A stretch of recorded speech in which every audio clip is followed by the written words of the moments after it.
Invasive throughout Australia, from coastal towns to the outback country, found at railway sidings and abandoned farms and open plains and country roadsides, a long-lived, hardy evergreen drought-tolerant tree with large trusses of rosy-coloured berries that exude an aromatic, penetrating, unpleasant oil that clings to the hands after any part of the tree is handled. A native of Peru, introduced into Australia, the peppercorn tree is a tree of mystery. Another tree of mystery was cabinet maker Francis Eizabeth, originally from York in England.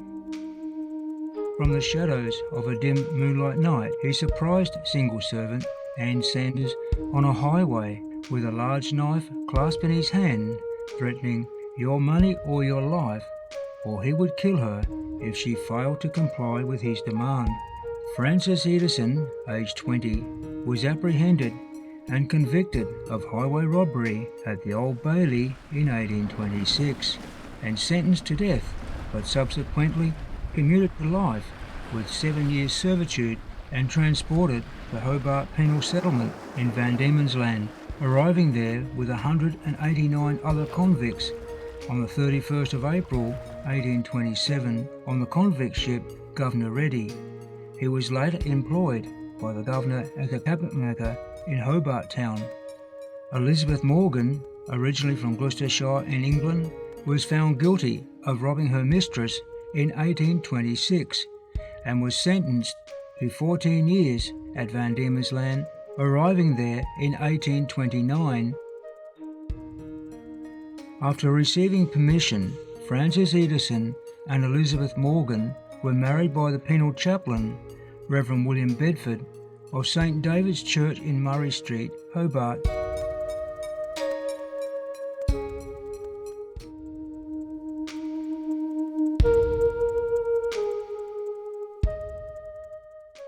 Their first child, born in 1833, died at 5 weeks.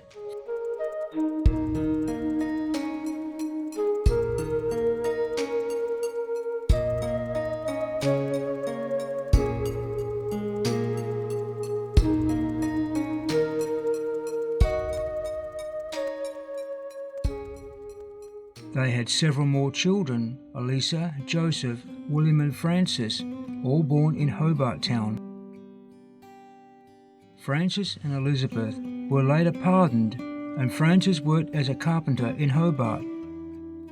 On application, Francis in 1842 became the licensee of King's Arms Hotel and later, in 1844, the Bluebells of Scotland in Murray Street, Hobart.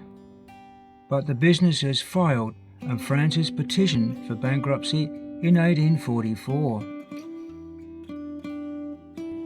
Soon after, the Eizabeths, with their family, moved to Victoria on mainland Australia, then migrated to the Bendigo diggings in central Victoria, 135 kilometres northwest of Melbourne, where Francis held a miner's right at Loddon, eventually moving to Maldon, eager to make their fortune at the Tarrangower goldfields after the discovery of alluvial gold at the base of the slopes of Mount Tarrangower in 1853.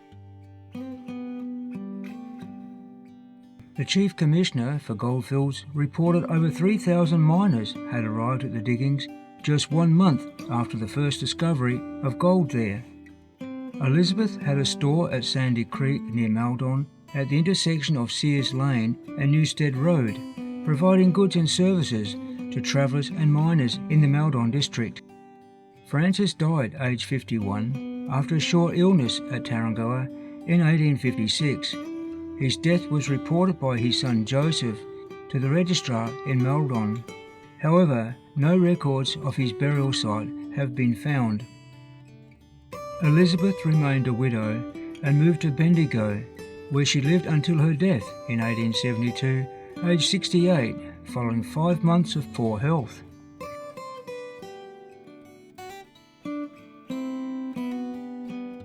She was buried in an unmarked grave located in the Pioneer section of Eaglehawk Cemetery near Bendigo, Victoria.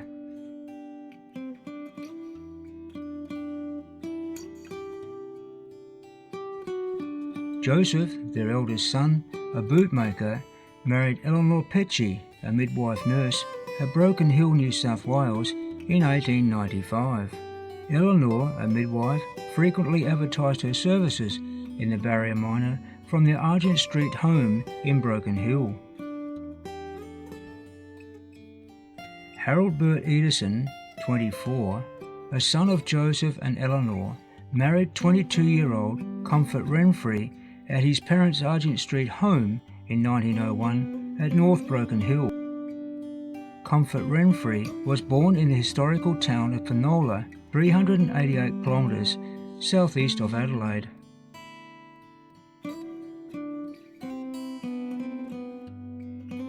Their first child, Harold Jr., died stillborn at Broken Hill in 1905. They later had 3 daughters, Eizabeth Helena May, born New South Wales, Elsie Jean, born at Gawler in South Australia, and Pearl Joyce, born at Meningie in Adelaide.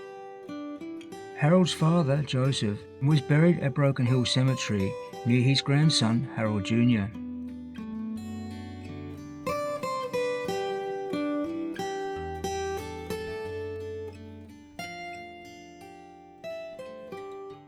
Eleanor and her son Joseph William later moved to the suburb of Leederville in Perth, Western Australia, until her death in 1913. Following the proclamation of South Australia, Thomas Slater, with his pregnant wife Lucy and their 3 young daughters aged 7, 5 and 2, left London as free migrant passengers on the 3-masted wooden ship Winchester for the colony of South Australia. After much suffering and misfortune, Lucy's child was stillborn 20 days before arriving at Port Adelaide in September 1838. They settled at the Reeds Beds west of Adelaide, where Thomas worked as a farmer. They had 4 more children. Their first son, born 1840, known as William, was christened John William Slater at Trinity Church in Adelaide.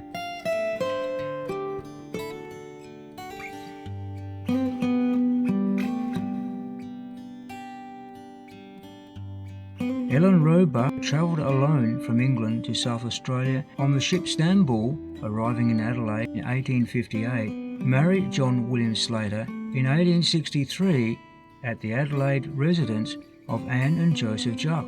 They moved to Melbourne and had several children.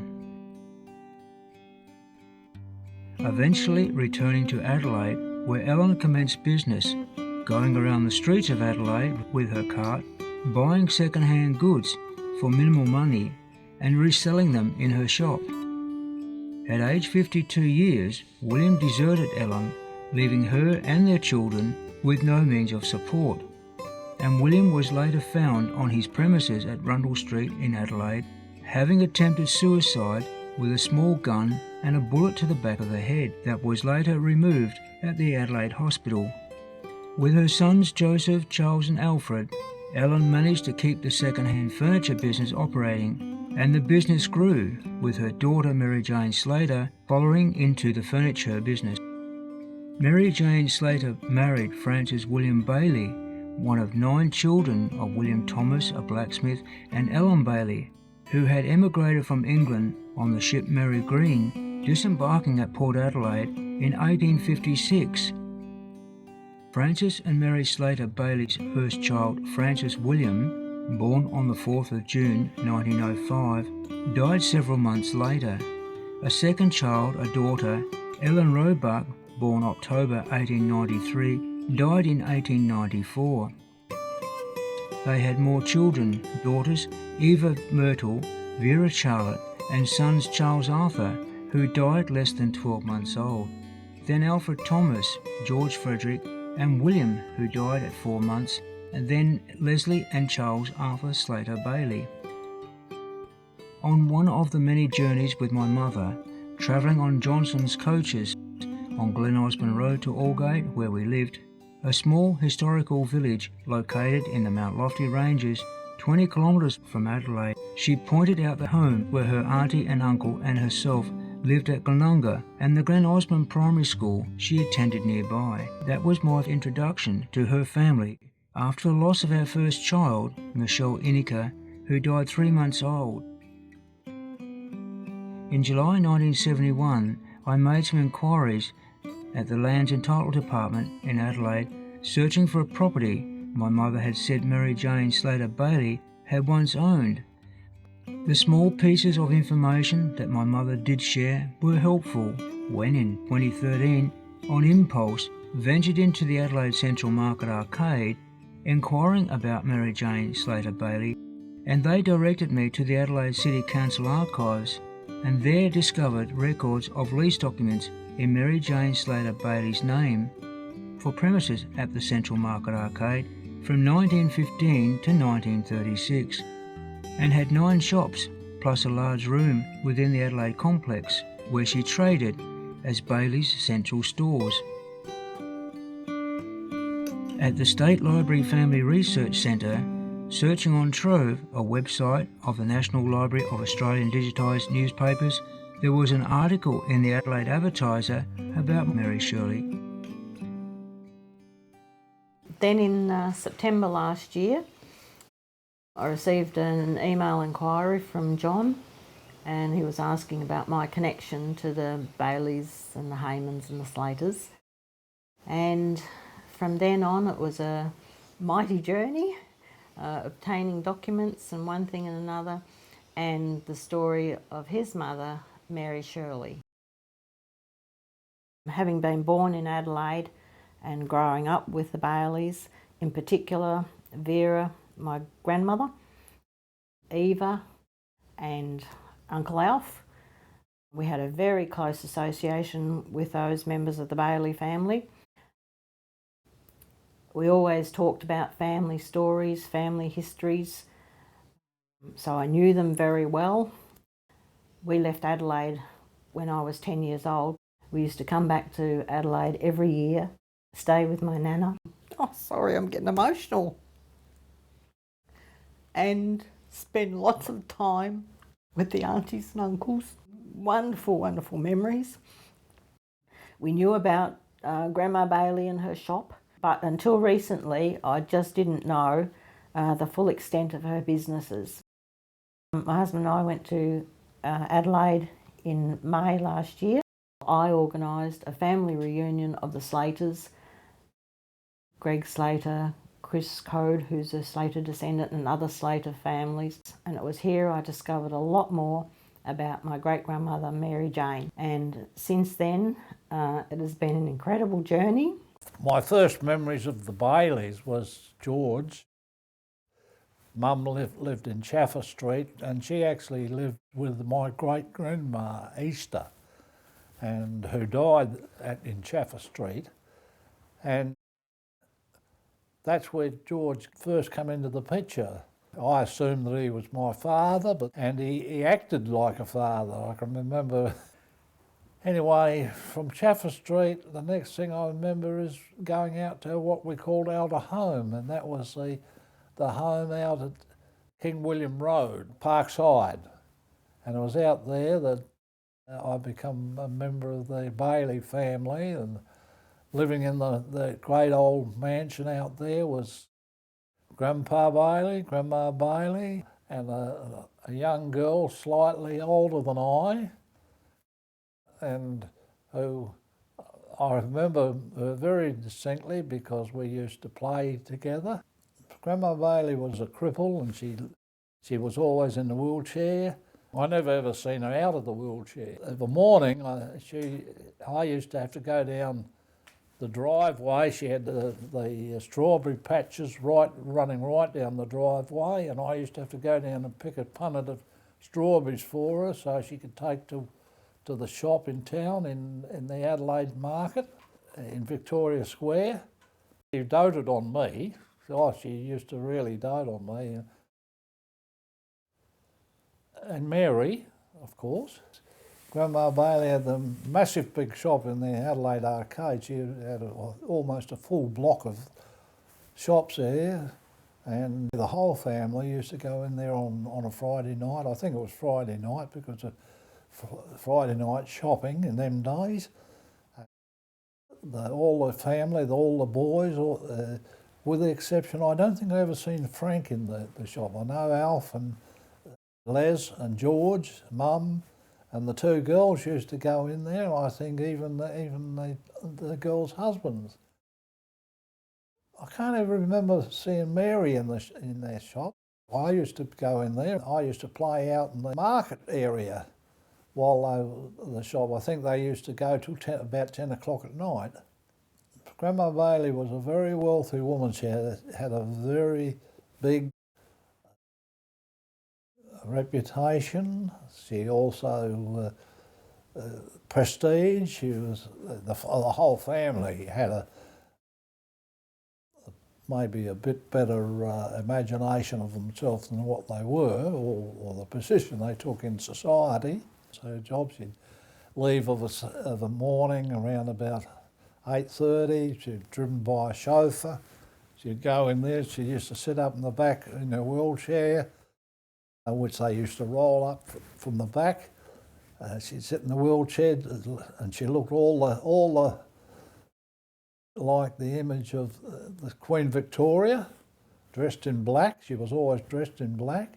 She had jewellery on every finger. I can always remember that she had big swollen fingers, and there was rows of diamond rings. She had necklaces on and everything. Sitting up in her big, what I call gangster car, no hood, but it was specially adapted for her. Grandma Bailey had at the back of the old home, there was another area where she had a two-storey workshop storeroom. These young girls used to work there, and the story was that Grandpa Bailey was a bit of a roamer, and he used to stay home of the daytime. He actually got one of the young girls pregnant. I believe there's no birth certificate of Mary, and I believe that the reason that be is that the birth was covered up by the Bailey family. The family always knew that the father was Frank Bailey. That was confirmed by Mum and Uncle Alf, amongst other things. Mary was always appeared to me as a child and been a happy-go-lucky sort of child. Had no problems, no sort of problems, with the exception was that she was, I think, very highly strung girl. I went to school to the Unley Infant School, used to walk to school, but I never even remember Mary ever going to school. All the Baileys were well educated. Like I say, the boys went to Christian Brothers, all outlaws, all roamed had a reputation for being quite larrikins because of their mother's wealth. She was a very wealthy woman.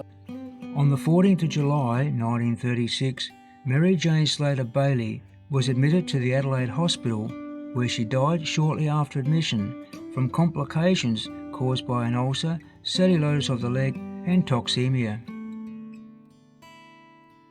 Mary Jane was buried on the 16th of July 1936 at West Terrace Cemetery in Adelaide.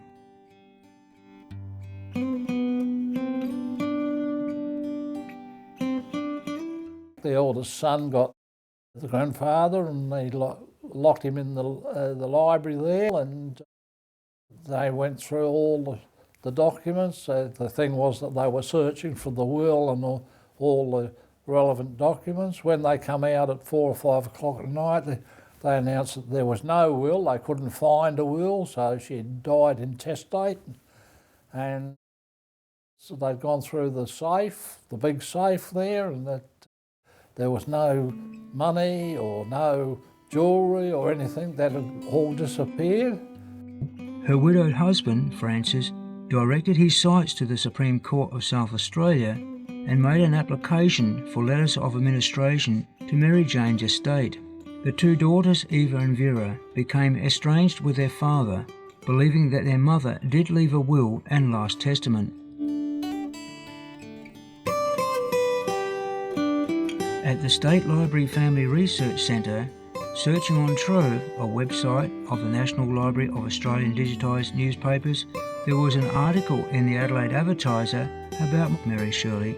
On discovery of public trustee records for Mary Jane Slater Bailey's estate, documents revealed that Elsie Jean Edison, a daughter of Harold and Comfort Edison, had given birth to a baby girl, Mary Shirley Edison, born on the 7th of February 1927 at Nurse Ray's maternity home, South Terrace, Adelaide. The documents also suggest that Mary Shirley may have been adopted. Following the exchange of emails and phone calls, I travelled to Canberra to meet Wayne Jones, who could provide more information about Comfort and Harold.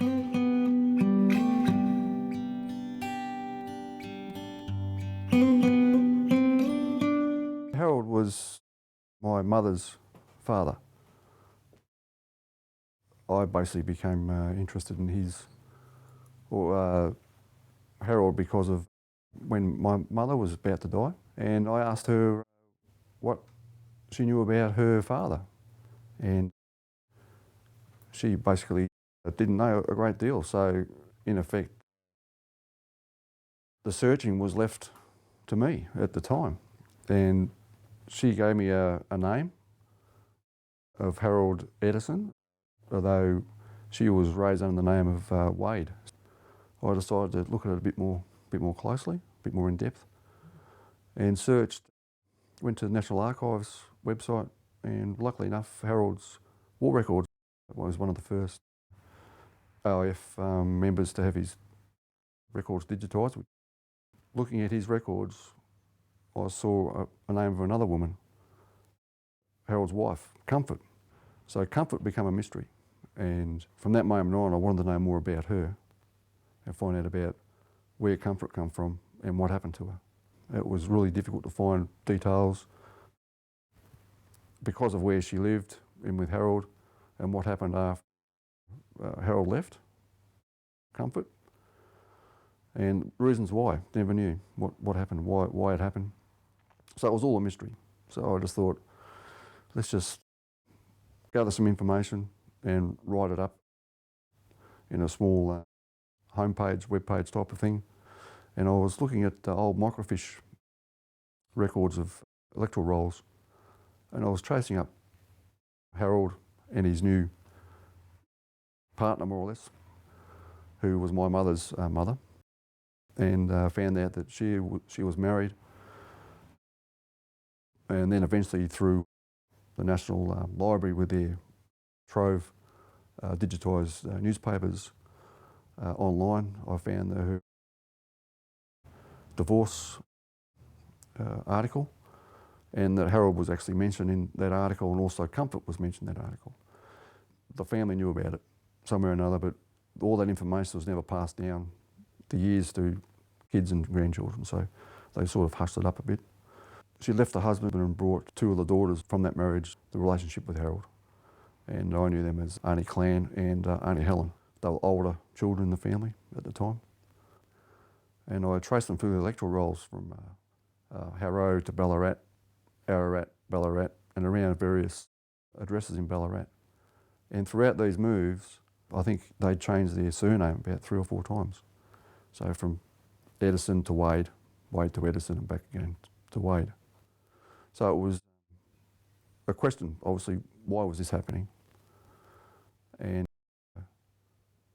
at the same time, I thought, why not I look for Comfort and see if I can find where Comfort may be. So I found her also in the electoral roll, but I couldn't find anything else about her. So she was pretty difficult to track down. So my mother always thought that she wasn't of convict stock, and which was pretty funny because my father's side of the family were very much guests of the government back in the 19th century, which was quite quite unique in the family, I suppose, because there was quite a few of them made the way out here under chains. But my mother always denied having any sort of convict history. And she always believed that also her father was Scottish of some kind. She showed me a photo of him in a kilt. I did a sort of a search on his military history a bit more, traced where he went to and that kind of thing. And then somehow or another I got in contact or met Alice.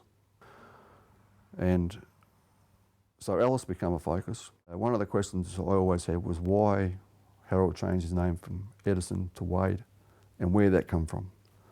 Now, I must admit that I first had the inkling that Harold was picked up the name Wade from a man or a fellow soldier in his unit in World War I whose name was Wade, and he didn't make it back to Australia. In Harrow, where himself and Alice spent time, Harrow in Victoria, the Wade family is quite prominent in that part of the world. So maybe he got it there, or maybe the Harold or the Wade that he changed his name from came from Harrow. I don't know. In Melbourne, Victoria, I met Wayne's cousin Cheryl, a granddaughter of Harold and Alice, and also Cheryl's cousin, Kathy Paris. Since Wayne started doing all the research and coming to me for some information, he's got my curiosity going, and now I've learned that we've got family that Harold had before we were Harold's family. It's tested my curiosity somewhat to have a look and see who's who and where everybody got to, and the fact that we've got other family, that it's amazing, absolutely amazing. I've seen the Edison family tree, and according to that, we are the lost family. Along with the two daughters that Alice brought with her, Harold and Alice went on to have 5 more girls and a boy, so they were a family of 8 in total. The oldest girl, her name was Kathleen, and that was Alice's daughter to her first husband. Kathleen had 5 children, 4 boys and 1 girl. 3 of those are still living today. The second daughter, Helen, who came with Alice as well. Helen had 3 boys and 2 girls, and there are 2 girls and 2 boys of those living today. The firstborn to Harold and Alice was a lady named Thora, or a baby named Thora, and Thora was deaf. Thora in later life did marry, and she had 2 girls and 1 boy. Then the next one born was a boy called Harry, and he was Harry, not Harold. He was definitely Harry. Harry married, and for some time they didn't have any children, but eventually they did have a son. The next born was a set of twins. Their names were Doreen and Joan.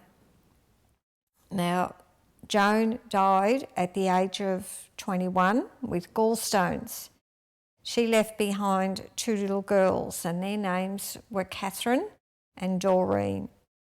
Catherine was adopted by Harry, and Doreen went to live with Joan's husband's family. The next children born were another set of twins named Nancy and Edna.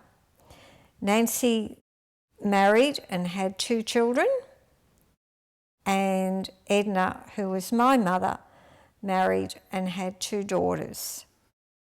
None of Harold's children live to this day. They are all gone. My mother was the last to go, who died 2 years ago. We have no evidence that Harold and Alice ever married, and we don't believe that they ever did. We certainly believe that neither Harold and Alice were married to each other. They are buried together, and Harold had a tombstone on his grave and the name Edison was never mentioned. Then Alice died 9 years after, and Alice's name was never added to the plaque, and she just got a little brass thing put down the bottom of the grave. Since my mother passed 2 years ago, who is Harold's youngest daughter, I knew that my mother was always upset about Alice's name not being added to the tombstone, so I made some inquiries to find out if we could have that fixed. And after some running around, I managed to get authority to do that. And apparently there's no one else in the family seems to know where Harold and Alice are buried, and I don't know why that is, but nobody goes there and it's just been left. Now it's all being restored. Harry Wade was my birth mother's brother. So I was adopted by an uncle and aunt after my birth mother, Joan, died. She died at the age of 21. I was 3 months old. I have a sister who's 18 months older than me. Her name is Doreen. She was brought up by the paternal grandparents.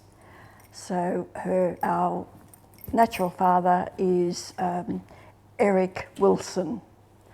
So she was brought up by his parents and eventually adopted by them in Ballarat. I was adopted by an uncle and aunt, obviously. They brought me to Melbourne. So the sisters were separated. I was taken to Ballarat often for visits, to visit the Wades, but not the Wilsons. I remember sitting on my grandmother's knee. I've got a picture at home. Oh, I think I might have been about 3 or 4, sitting on her knee. I was 4 years old when I was finally adopted because there was an objection on the part of my natural father, Eric Wilson. He didn't want to sign the adoption papers. Now, he'd been in trouble with the law over the years too, petty thief. He was also away in the army. So my sister tells me that she grew up believing he was her big brother. She rummaged through his room and found some sort of evidence to say that he was her father. So she confronted him at the tender age of about 12, confronted him and said, "I know you're my father, not my brother. Where's my sister? Where's my twin sister?" So he then, I don't think he did give much information at that stage, but apparently at the age of 12, she and a girlfriend from school ran away to Geelong, hopped on the train in their school uniform, wearing lipstick, cigarette hanging out of their mouths, on a train to Geelong. She was looking for this so-called twin sister. When they disembarked from the train in Geelong, they were picked up by the police and promptly brought home. She had no idea whereabouts to look in Geelong, of course. So that was the end of that little adventure.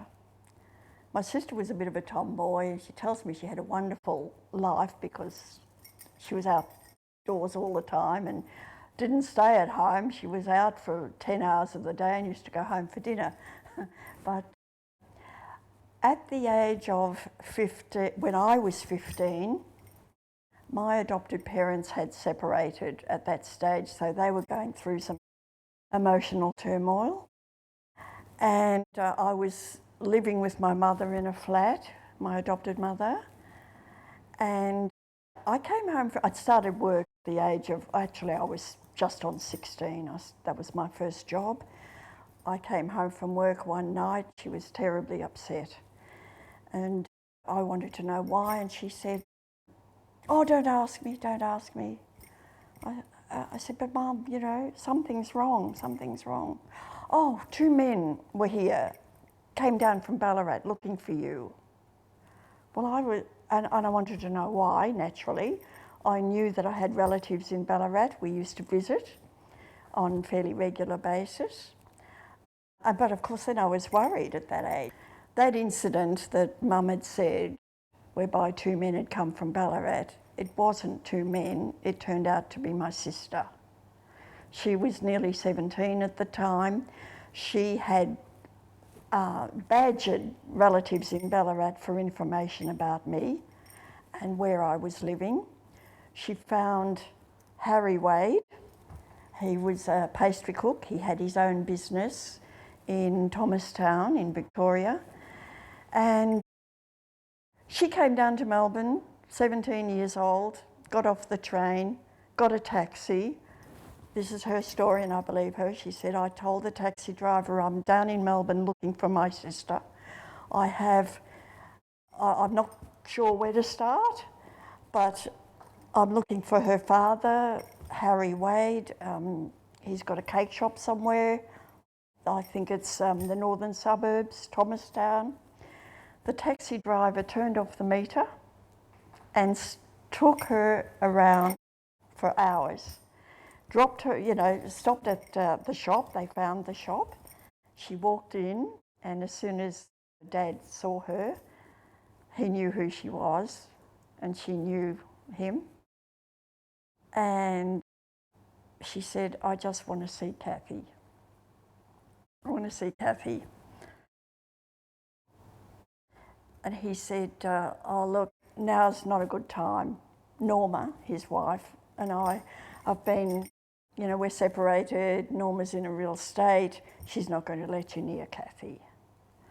But I'll give you her, I'll let her know, and if you give me an address, I'll get her to get in touch with you. So they did correspond. They sent my adopted mother and Doreen did send a couple of letters to each other, and in one of them in which Doreen begged to be able to just come and look at me from afar, not to approach me, but anyway, my mother refused.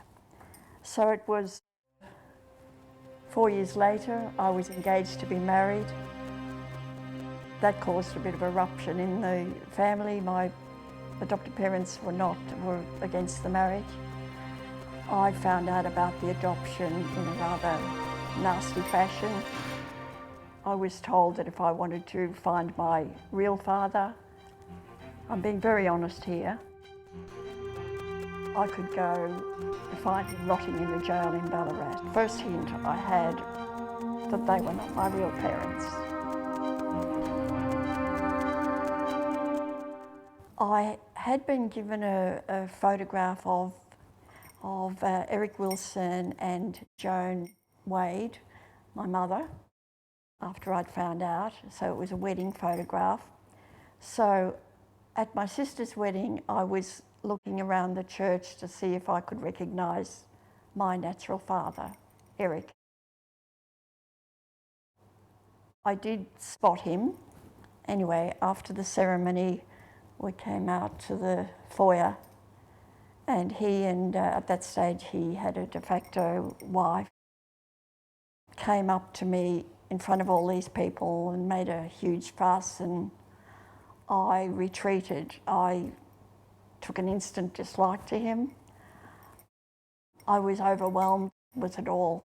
Only a couple of years ago, when Eric died, I did go up to Ballarat to be with my sister after Eric died, and I was at the funeral, and I met 4 of my siblings, and I had never met before, and we're all in our 50s at that stage. So it's really, I think I said to you, John, that I sometimes feel a little bit disconnected. Investigations of state ward documents revealed intimate information about Mary Shirley, who also was disconnected and felt she belonged nowhere. Mary and her mother, Elsie Jean, had been living at the Slater Bailey home when Elsie consented for her daughter to be adopted by William Francis and Mary Jane Slater Bailey. On the 1st of April 1927, Elsie's daughter was adopted by court order and renamed Mary Shirley Slater Bailey. Shortly after her adopted mother, Mary Jane, died, her adopted father, Francis, felt he could not take care of 9-year-old Mary Shirley. And the story told to me by Eva's son, Darryl, Eva, one of the Bailey family children that didn't have children, she was forced to adopt Mary by the sons or son. And Mary was adopted by her uncle and auntie, Walter Vine and Eva Hayman.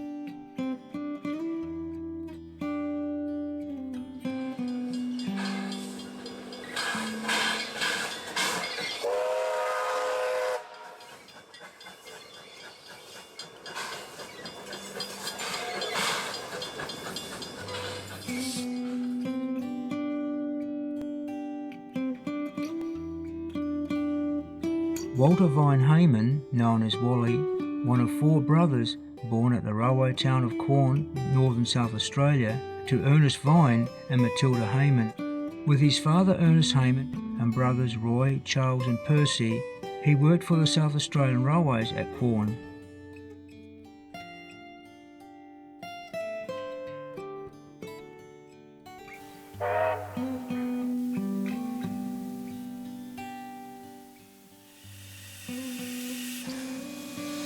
Walter was eventually promoted to the Traffic Control Branch as an officer at the Adelaide Railway Station, where he was highly regarded.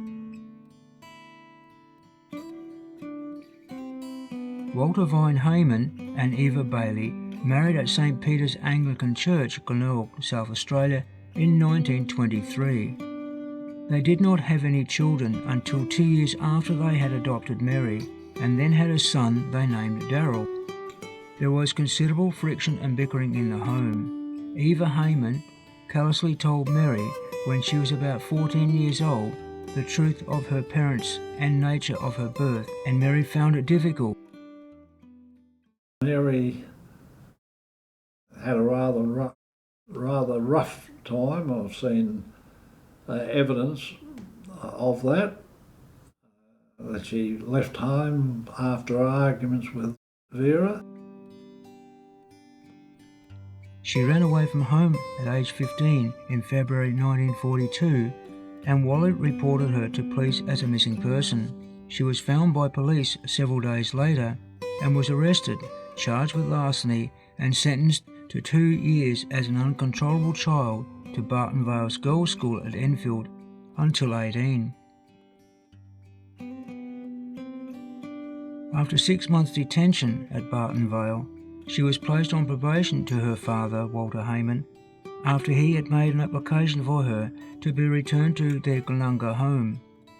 She continued to study at Adelaide High School, although the relations with her adopted parents were still somewhat strained.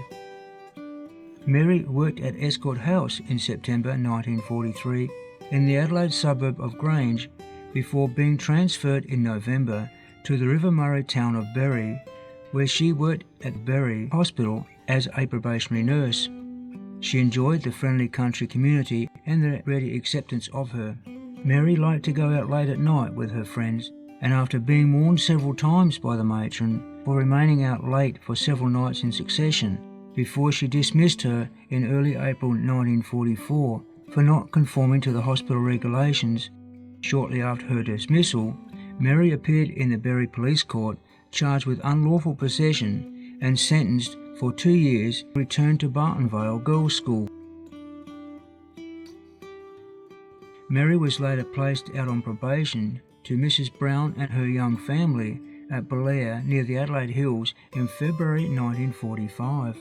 4 months after her arrival, she overheard a conversation between Mrs. Brown's brother and their doctor, and Mary believed she was too much of a responsibility for them, and left the Browns, returning to Barton Vale Girls' School. Mary was further placed on probation to the matron of Lady Victoria Buxton Girls' Club in Whitmore Square in Adelaide, where she lived with other girls and worked at a department store in the city.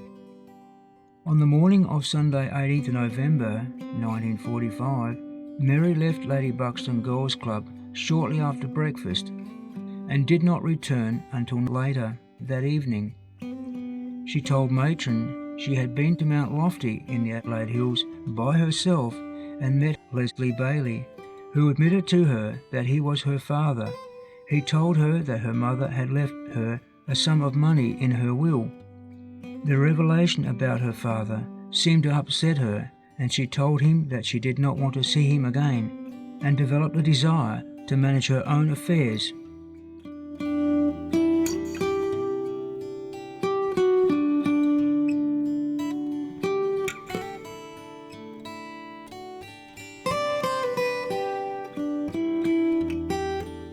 Mary absconded from Lady Buxton's Girls' Club on the morning of 26th November 1945 and was arrested 3 days later, charged with false pretences and placed on a 12-month bond and returned to Barton Vale Girls' School for psychological treatment.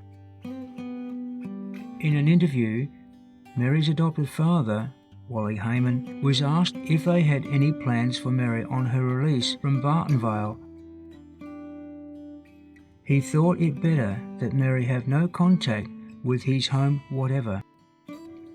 On her release from the Welfare Department, 21st of March 1946, Mary was placed at Burra, a small rural and former copper mining town in mid-north South Australia, 162 kilometres from Adelaide, with Mrs. Emily Tiver of Alberton Park, Burra North. In June, several months after arriving at Burra, Mary left Mrs. Tiver, returning to Adelaide.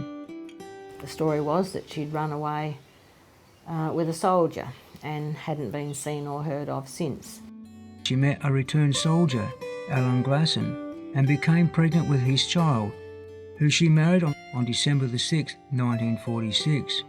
For reasons unknown, Mary left the marriage several weeks later and formed a new relationship with Kingsley Harold King, who was working as a chef at the Commercial Travellers Club North Terrace in Adelaide, who she married on the 24th of November 1947 at the Registry Office in Flinders Street, Adelaide, while still being married to her husband, a bricklayer, Alan Glasson, who instituted proceedings for a divorce about a month after his marriage to Mary on the grounds of adultery with Kingsley, and was granted an order in the Supreme Court of South Australia for a decree nisi on the 21st of April 1947 that became absolute 6 months later.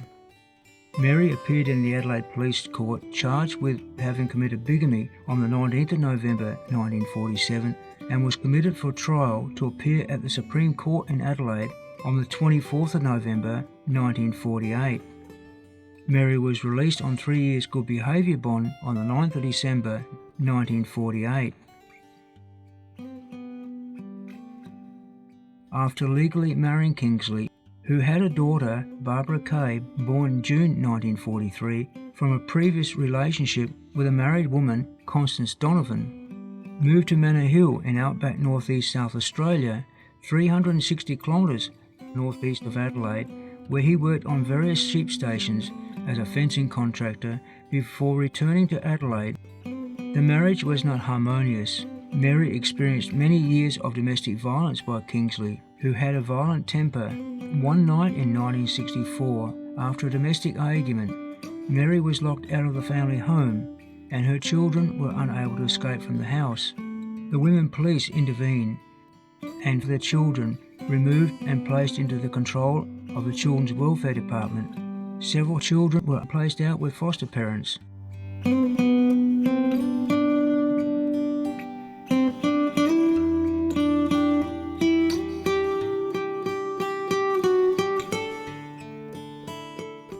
Mary left and went to Melbourne, Victoria, unaware that she was expecting another child, but eventually returned to Kingsley several months later. The marriage had failed by 1966. Their last child was relinquished by Mary Shirley for adoption, as she could not provide for him.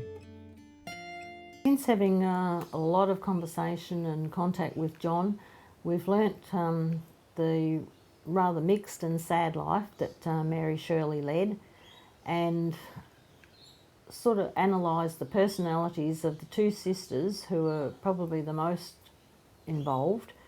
And Eva was rather a hard lady and would have had high expectations, and perhaps a rebellious young teenager didn't suit in her thoughts of what a young girl should be.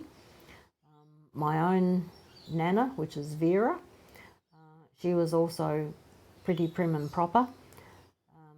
The girls were given a very good education, and I think they thought they were better than some others in society. My Nana, I was telling John the story, she always dressed for dinner, put on the twin set and the skirt and the beads, a little bit of lippy and makeup, and she said to me that this is something you should always do, dress for dinner and look clean and tidy and have the house presentable for your husband. On rare occasions, my mother would provide small pieces of information about family connections. She once commented that the notorious 1920s Melbourne underworld gangster, Squizzy Taylor's wife, was her auntie, and his daughter Lillian Taylor married Frank Bailey, my mother's uncle. That was pretty obvious because that was told to me by Alf. He said that his wife was a family, that she was the daughter of Squizzy, and that Squizzy had organised it for someone else to be named the father. That's why his name never appeared on the birth certificate. Aunt Lillian did not have a very good opinion of Mary, and definitely did not want Mary to visit her home, as she feared Mary's influence on her children.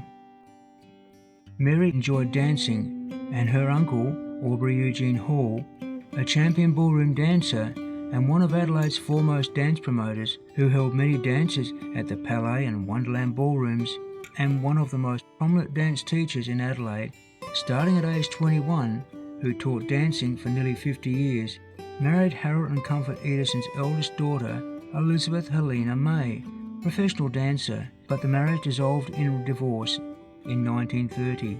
There were no children to the relationship.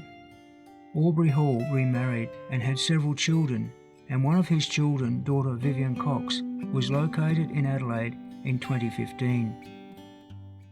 My name, as you said, is Vivian Cox, and I was, or still am, I suppose, the daughter of Mr. and Mrs. Aubrey Hall, who were the dance icons of Adelaide.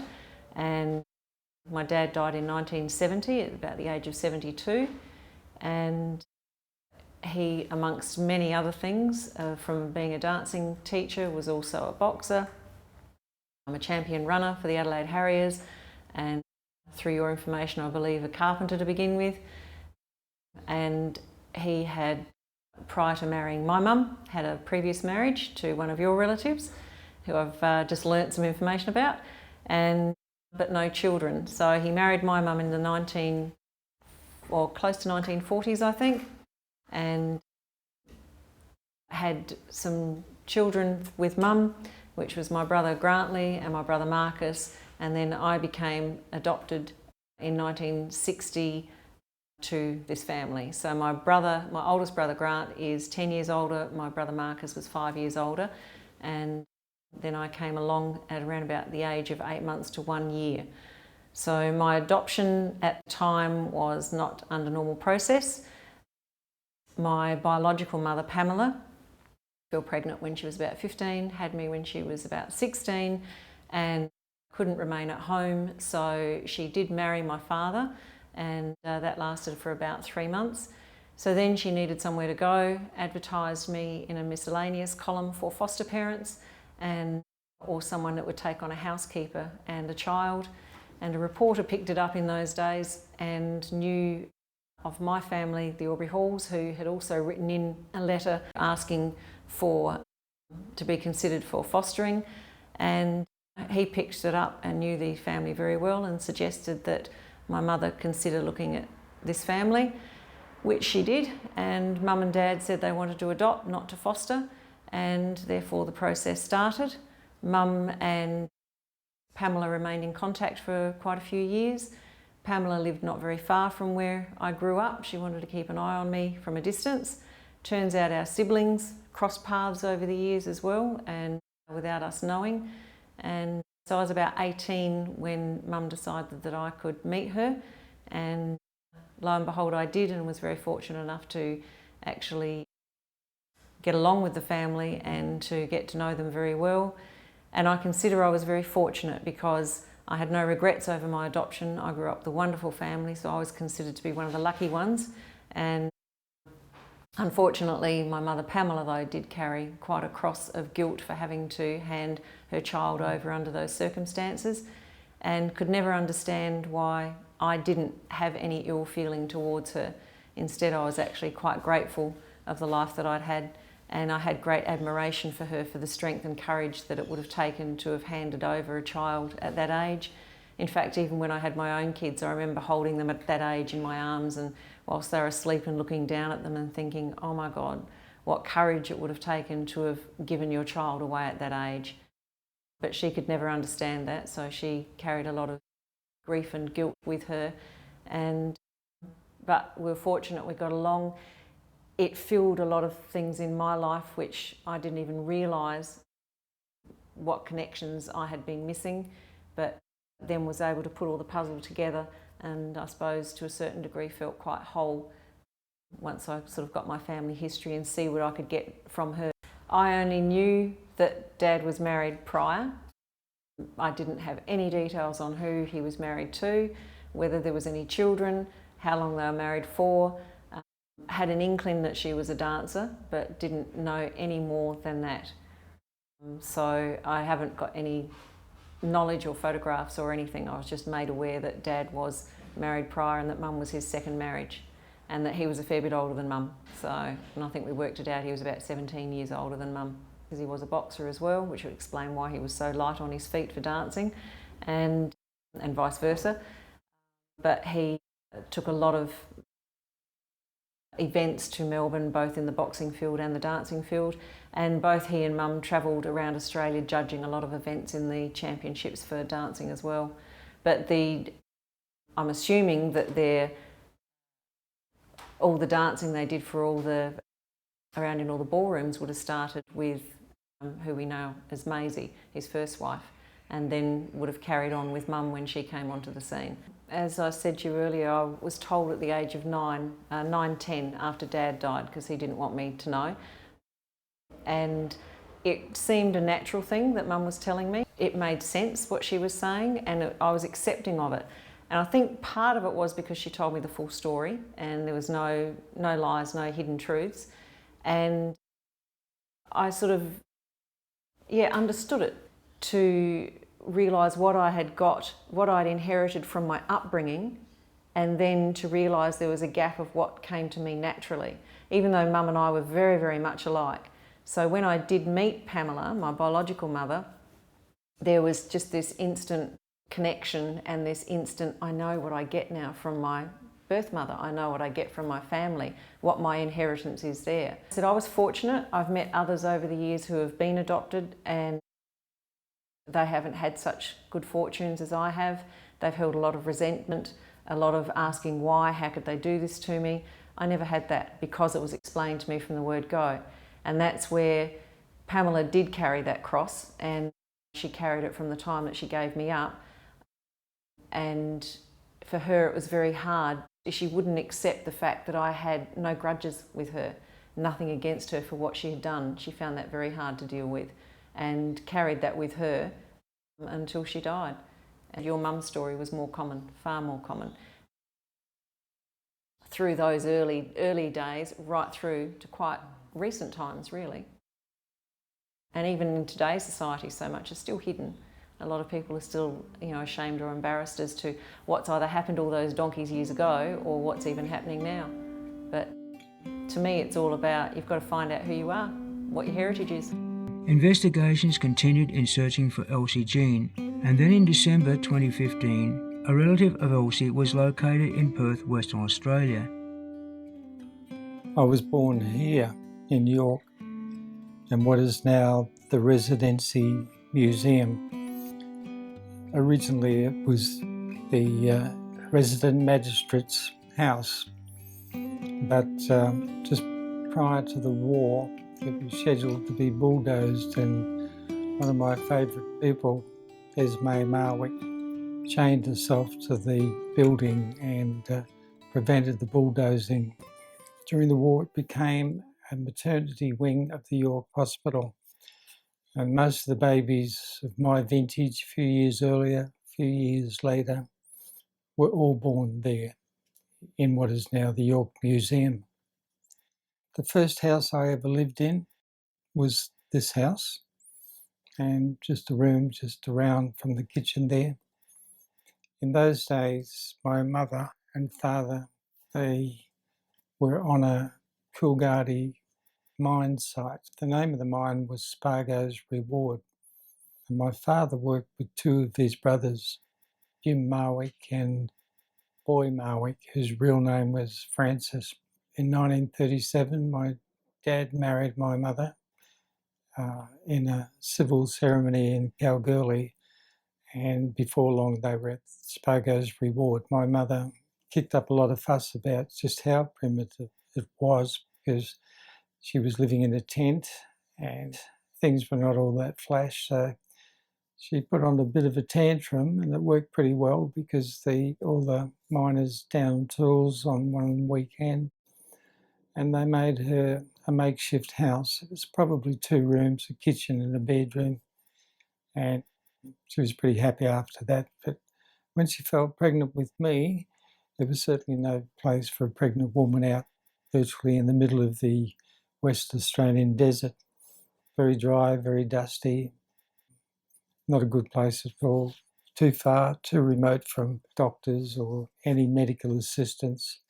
So my mother was taken to York, where she could stay with some of my father's siblings. For the first few months of my life, we stayed in this house, and then when I was a little older, it was time to move back to the goldfields, and my mother then fell pregnant again, and she had another baby in Kalgoorlie.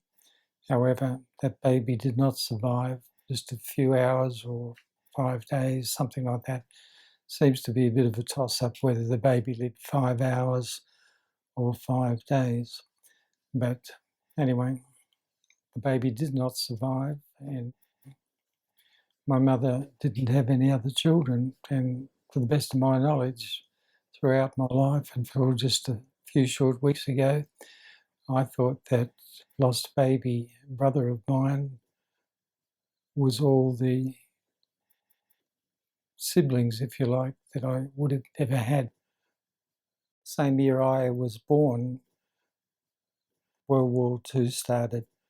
Wasn't too long and my dad had joined up in the army and went overseas on active service. He ended up escaping in Crete, virtually stealing a rowing boat and being picked up at sea by a British destroyer, and eventually he was brought back to Australia. It was not in very good condition by that time. And meanwhile, my mother had shifted to Fremantle, and when my father rejoined my mother, he got a job on the wharf at Fremantle. I can't say they had a particularly happy marriage, because by the time I was about 4 or 5, the marriage fallen away, and my father had gone back to the bush, and my mother had begun working again as a barmaid. And I spent the next few years in a variety of foster homes, some good, some not so good. By the time I was about 14 and a half, nearly 15, I came to live with my mother again. And by this time she was married to a really nice guy called Ernie Poland. He'd been an airman during the Second World War. Good fellow, very, very kind to my mother, very generous to my mother. And certainly very good for me. So by the time I left school, I got a job and got apprenticeship, and I don't know, life just flew by until I was about 19 or 20, and then in company with a close friend, I went overseas for about 18 months or so, and we did a little bit of hitchhiking, a bit of sightseeing, and a bit of work in other sort of occupations to just give us a bit of life experience, I suppose. Then we returned to Australia. My mate went back into his father's business, and I did a stint in the bush. I answered an advertisement to assist with some harvesting, but I ended up staying there about a year. And then eventually I left there, and actually the day I left there, I met Robin McAvoy, who I married not too long after that, and we had 2 children, Glenn and Donna. And a few years after that, the marriage didn't quite work, so we went separate ways, and I met a Scottish lass called Bernice Brodie, and we eventually got married and had another 2 children, William and Scotty. I was able to maintain a very close relationship with my 2 eldest children. We had them on the weekends. I started a small business at that time called Colour Offset Plate Making Service. It was to do with lithography, camera work, all that sort of stuff. And anyway, the business sailed along, and we had quite a few employees. And for a while, something that had been a bit of a hobby became a major part of my life, and that was I had been producing a small newsletter locally in the coastal suburbs of Marmion, Sorrento, Duncraig, Waterman's Bay, Trigg Island. And this was a little newsletter that was produced once a fortnight, delivered by a milkman, and every second Thursday. Well, eventually, when Bernice and I were married, we moved to Wanneroo. And I was telling Bernice about this thing. She became very interested, so we ended up going into partnership with another Wanneroo couple, and we started a small publication in Wanneroo, and we called it the Wanneroo Community News. That thing grew and grew, and after 10 years, it had become a major suburban newspaper chain in metropolitan Perth. Our very first issue, I think, had about 1,500 homes to deliver to. But by the time we left the business as owners, we were doing about 130,000 tabloid-sized newspapers once a week and under 4 different mastheads. So it had grown quite extensively. Still maintain contacts with that. I still write the occasional historic piece, and then I found the next thing that happened. I ended up on the Wanneroo Council, became the mayor, and after a while resigned from that and concentrated on a new business, which was self-storage, and we built that up over a few years, and now that employs William and Scott and my daughter's husband, Damien, who also acts as the main manager of the business. There was some message from my business with my son-in-law saying that somebody was trying to contact me, wanted to know if I was William Harold Edison Marwick. Of course, the family knows I am. Not too many other people know, and it's very, very rare that the Harold Edison part of the William Marwick ever gets a mention. So this was probably a little bit intriguing, but at that time, I didn't take a great deal of notice of it, but a few days later there was a message on my mobile phone, and that was checking to see if my name was William Harold Edison Marwick, and if my mother's maiden name was Elsie Jean Edison, and was my mother at one time married to a W.S. Marwick, which of course he was. It was William Sylvester Marwick.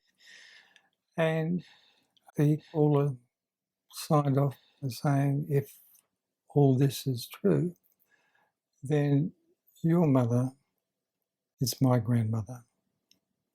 And that did get my attention.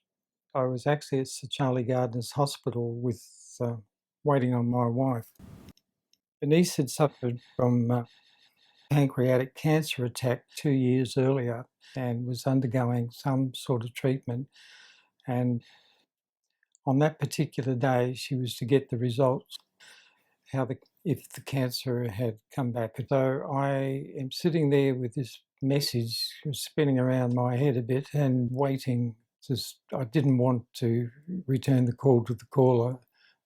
My first priority was just to know that my wife was okay. And then I had some very interesting news to tell us. Anyway, Bernice came out of the surgery all beaming and smiles and a happy girl, and I knew that everything was all right. So we decided to have a little cup of coffee together, and I said, I've got something that I would like you to listen to. And so after we were settled, we sat down, and Bernice listened to this message on the phone. The caller introduced himself as John Glasson and then started to tell us all these connections. In fact, we were quite overwhelmed with I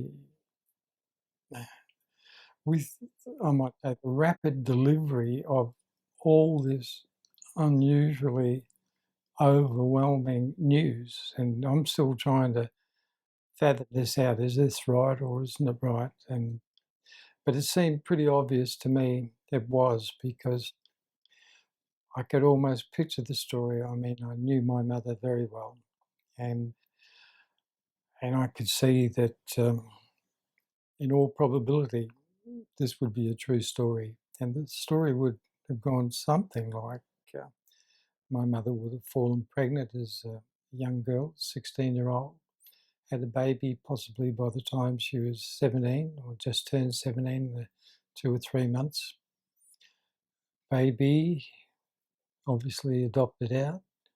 Mother, before too long, possibly shunted off to Western Australia to stay with Auntie Elsie. And Auntie Elsie would best be described from my memory as something of a very strict dragon. And I pity my mother if she had to live with Auntie Elsie. I did get to meet her because although I didn't live with my mother when I was young, I did get to see her of a Sunday afternoon each week. Occasionally we would go and see Auntie Elsie, who was very odd indeed. She would place newspapers down, so this is on her polished floors, that we didn't disturb anything, and all the cutlery setting would have done justice to a first-class restaurant anywhere in the world. But she was an odd lady. Not one person you'd feel particularly comfortable with. Anyway, the odd thing I find about this is that my mother never mentioned this. I did find out in my own way that my mother lost my baby brother, and when I learnt that, I did go up to Kalgoorlie where he was buried and put a headstone on there and tidied the place up a bit. But I didn't know anything about anybody else, and to learn that I had a sister virtually all my life, not having known, and from what I've learnt of my sister, I think I could have probably been a bit useful in her life. I think I have a fairly protective nature, and the more I have learned from John about Mary Shirley, the more I just want to reach out and hug her. and sort of comfort her and understand and protect her. But that opportunity never came. But I have had the good fortune to meet John, because we communicated by emails a few times, and John advised that he was going to Cambodia, and I suggested that maybe if you'd like to pop in for 3 days and we could get together and have a bit of talk about all this. So the moment did come, John did come. I spent my life wondering about my Malwick side of the family, because my mother really didn't get on with her Malwick sisters-in-laws and so on, so kept pretty much apart from them over the years, and she rarely mentioned her Edison family. So I was more interested in the Malwicks, and I ended up coming to York and doing a lot of research, and then eventually writing a book about the Malwicks up here. Yeah, that went well. Little did I know that there was this probably a much bigger story in a way about the Edisons. There's always two sides to a family. It's not just your dad, not just your mum, but there are two sides. And for me, that's a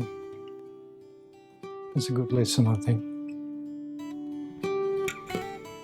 You know, she wasn't the typical grandmother or mother. She was like a little terrier. She had a fight in her. She just went charging on, right through. Didn't matter what anyone said or did. She could destroy friendships. In her latter years, her memory was getting bad. I think we noticed the memory loss really when Pop died, because Pop had done everything for her, and we didn't realise to what extent that Elsa's memory was so bad.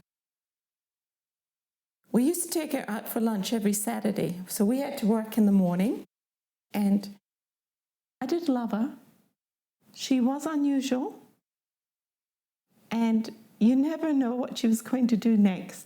Pop was beautiful, and he did love her so much, and we all loved Pop for that.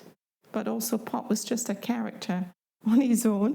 As I'm sitting under Else, I believe she would be so pleased to know that after all this time, that in a funny sort of way, Bill and Mary Shirley have been united through you, John. Well, I loved her very much as a child, but the older I got, the more I wasn't so enamoured with her. She had a lot of funny behaviours, but grandmothers and mothers are usually all about their children and grandchildren, whereas Nan was all about Nan. Nan, I remember her taking me to the movies, and I had a lovely little, I was 7, lovely little handbag. We went to Bones, and when we were in there, Nan's grabbing lollies out of the things and shoving them in my bag, and I'm terrified at 7 that I'm going to be arrested, and she's going, be quiet, say nothing, act normal. So another time we were at the movies, and Nan took her teeth out, and then we left, and Nan remembered her teeth, so we had to go back in while the next session was on, and it was just so embarrassing. And Nan insisted they turn the lights on, and everyone had to look for Nan's teeth, which they found, and then we were able to leave. So she'd have no qualms about stopping an entire cinema in the process. Oh, there were some really good things about Nan. I know she loved us. I know she did. But she was more, you know, like Pop, her husband, was beautiful, just beautiful. But where Nan had an entire wall of cupboard space, wardrobe filled with new dresses, with price tags still on them, really expensive top designer. Pop had a few singlets and shorts and with holes in them in his little room. So Nan didn't really look out for anybody else. And I even remember later years asking for a cup of tea, and I'd she didn't even know where the cups were kept or the tea bags or anything, because Pop did everything for Nan. You know, there's some funny stories about Nan, but there's also the woman herself, you know, especially as I became a mother and started to understand what is involved in motherhood, I felt less and less comfortable about Nan and how she had treated my dad and really us. So, you know, I love her because she was my grandmother and I grew up loving her, but if I don't respect the person she was. Bill and wife Bernice live in the northern Perth suburb of Joondalup and have enjoyed many years serving the local community and leading an active social life with their family and friends.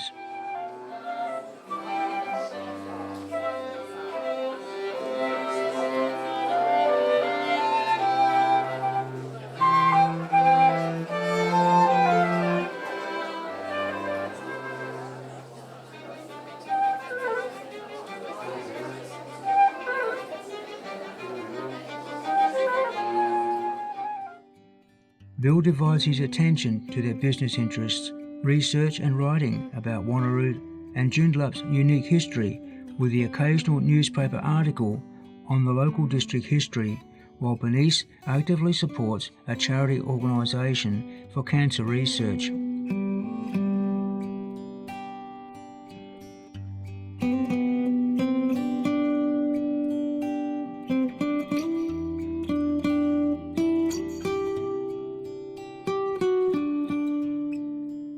Elsie Jean, my grandmother, died in never seeing her daughter Mary Shirley after relinquishing her for adoption in 1927. It is not known if Elsie had contact with her mother Comfort after Elsie moved to Western Australia.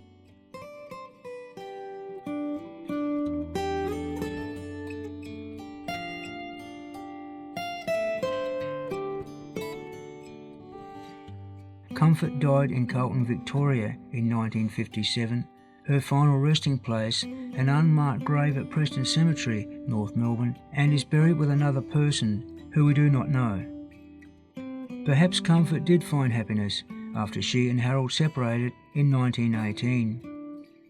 When embarking on this journey, it was unknown what would be discovered about our ancestors' history, the lost relations found, and some secrets of the peppercorn tree revealed.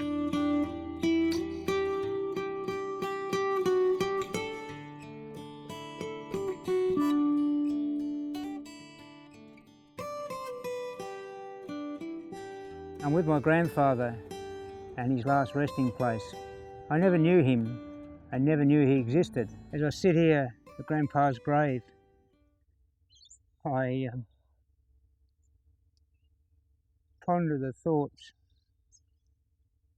what my mother went through when she was told so bluntly and callously that she was an illegitimate child. Mum was nobody's child. My mother never really had a life of happiness and joy. This has been an emotional journey for me, one of discoveries. I often wonder how things could have been different if my mother really knew the truth, that Grandpa was her father and not her brother, as she was raised to believe in her formative years until Grandma Bailey died. Francis William Bailey, the family story was that he was my mother's father.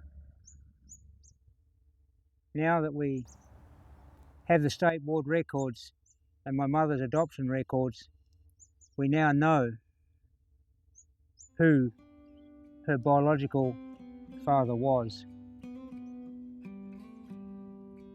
Our grandfather, Leslie Bailey.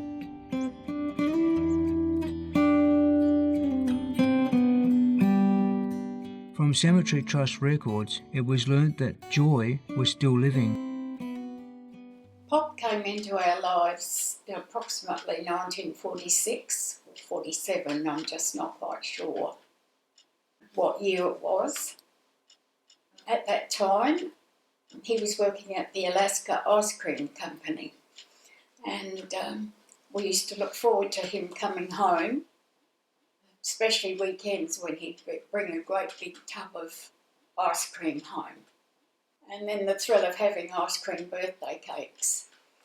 In the first 6 months of knowing Pop, he used to bring his son Charlie to our place, and I used to have a lovely time because I didn't have a brother, and of course I fell in love with him. It was just beautiful, and we were the same age. I was 3 months older. We got on really well. Well, then Charlie stopped coming, and it wasn't to ask the reason why. And back then we couldn't speak unless we were told to. So I don't really know what happened there, but I did miss him terribly. In 1949, Mum, Pop, and myself, we went across to Woodner. Now that's on the west coast of South Australia. And they managed hotels over there. And then about 1951, 52, they became relieving managers for the Ceduna Hotel and the Port Lincoln Hotel. I wasn't quite so keen, and I came back to Adelaide and lived with my grandmother. Back in 1953, they came back to Adelaide to live permanently, and Pop secured a job at the Royal Adelaide Showgrounds, which he absolutely loved because during the year he used to paint, and during showtime he was put in charge of the poultry section. And he loved poultry and showed a lot of his bantams and won many, many trophies. He also liked fishing, and he used to take the grandchildren down there fishing. And so he was a really good Pop to us. Mum and him, of course, had a few spats along the way. Pop did have rather a bad temper sometimes. Not to us kids, but Mum used to know how to get him going. I can tell you that. Yes, well, what else what did we used to do? My grandchildren loved him. They absolutely adored him. And he used to take them into the bathroom when he'd have a shave. And he'd give them a razor, and they'd stand up alongside of him and pretend to be shaving with him. Now, what year would we be? Yes, 56. Well, Pop actually he started to be unwell. He had a heart problem which he didn't know about, and they thought that it was gallbladder trouble, but it turned out in the end it was blocked arteries. And there, of course, back in those days there wasn't a cure for, they hadn't perfected the heart operation, so we just had to sadly watch him get frailer and frailer as his heart just wouldn't function properly. And it was very sad. He passed away. He had his birthday on the Monday. On the Tuesday, the next day, he passed away. So that was a very sad day for all of us. I've got some pictures here taken with Pop and his first wife and his son Charlie. Beautiful photograph taken back in the 40s.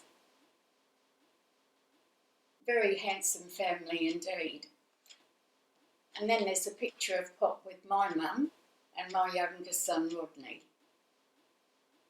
That was, Pop would have been 50 in this particular photograph.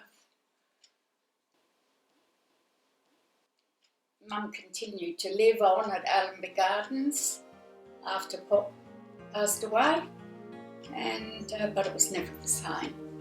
Leslie Bailey and his first wife Dorothy Edna only had one child, a son, Leslie Charles, another mystery of the peppercorn tree that Mary may have never known about. Dorothy Edna Bailey petitioned for divorce on the grounds of habitual cruelty. My grandfather never remarried. Leslie Charles Bailey had 4 children and died on the 1st of January 1980, resulting from a car accident at Hahndorf in the Adelaide Hills.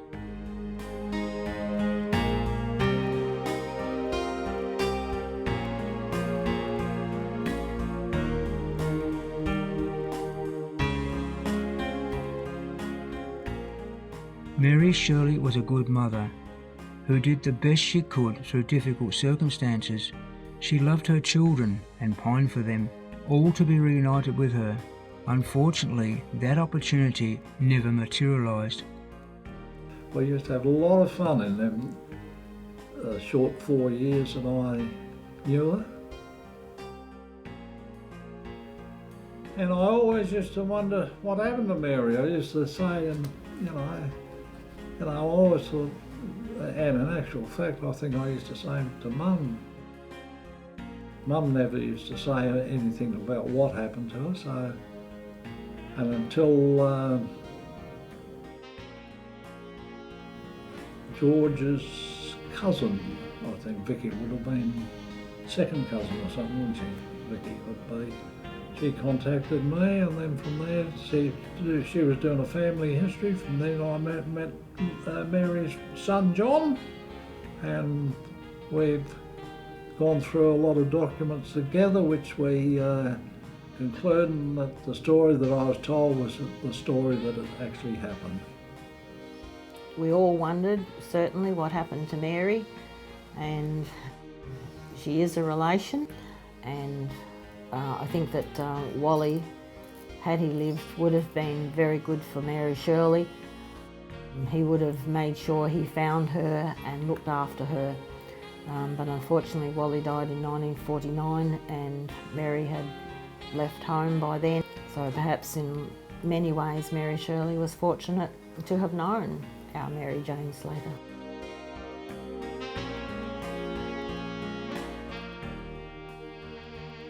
At the rear of the old home, now known as Mawson House and heritage listed, where her story evolved, there is an old, gentle peppercorn tree that stands sentinel, silently guarding many secrets from the past lives that it witnessed as Mary Shirley guarded her secrets. Mary Shirley suffered a fatal heart attack on the 7th of November 2001 at Adelaide, a broken heart and a cross of undeserved shame and guilt that her small, frail, aging body would no longer carry the heavy burden.